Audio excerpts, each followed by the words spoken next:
Hey, what is up, everybody? This is Stevie Breach coming to you today, basically with a talk about John Cena and his upcoming vacation from WWE.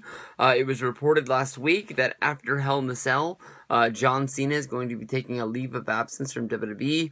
There's no official word on what John Cena is going to be doing, whether if he's going to be filming a movie, whether if he's going to be sitting on his couch, whether if he's going to be rehabbing, whether if he has some special assignment that he's going to be doing.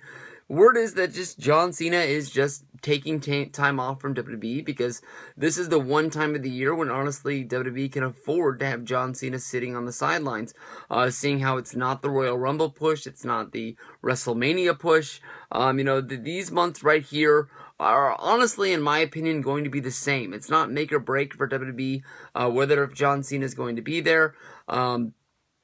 It is what it is. Football is football, and people are going to choose to watch that over professional wrestling, especially with the way that the writers and Vince McMahon treat Monday Night Raw. WWE is not a hot item, and it is what it is. There are rumors going around right now that The Rock will be returning at the upcoming Survivor Series show, and that is a big, huge Band-Aid for WWE if The Rock is going to return. To me, the big question mark for The Rock is who would he face? You plug him into the main event, you put him up against Seth Rollins, with him saying that he's one of the best champions of all time. Honestly, The Rock is going to be ice cold coming off of this feud with Kane. I don't think there's any win-win with Seth Rollins versus Kane at the Hell in a Cell show. I think that it is a show on the WWE Network. There's not a lot of huge, high expectations for this match. But I think coming out of this, Seth Rollins isn't really going to have a feather in his hat, thinking that he's anything special. But The Rock might come in and just basically say that if you think you're the best, then you have to go through me. I think of myself as one of the best WWE champions of all time. That's all hearsay anyways. But the upcoming schedule for John Cena is that he's going to be leaving after Hell in a Cell. And as of right now, what people have been able to dig up is that the Madison Square Garden website is advertising Cena for a live event on December 26th, the day after Christmas. This is a part of the Christmas tour.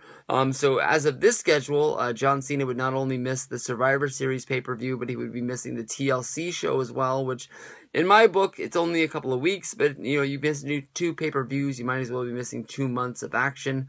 They are on the WWE Network, they still do bring in a number of pay-per-view buys, but I don't see anybody really unsubscribing to the WWE Network because of the fact that John Cena will not be being there. But one of the big things that WWE might be missing out on is the November European tour. John Cena not being on there could really hurt last-second buys, and WWE has a past record of when John Cena does not appear at house shows to announce that John Cena is not there, and if anybody feels that the show is not going to live up to the expectations, they can come to the desk and get a refund at that time. So I don't know. Honestly, if I'm at the show, even if they say John Cena is not going to be there, I'm not walking out. I've already paid to park, and this, that, and the other. I'm not going to take a small refund to miss out on WWE. I've gone to house shows with John Cena. I've gone to house shows without John Cena. And honestly, I can say that I've had the same amount of fun on both shows. So we'll see what's going down with Cena in the foreseeable future. He might be missing from Hell in a Cell until just for TLC. So we'll see what happens.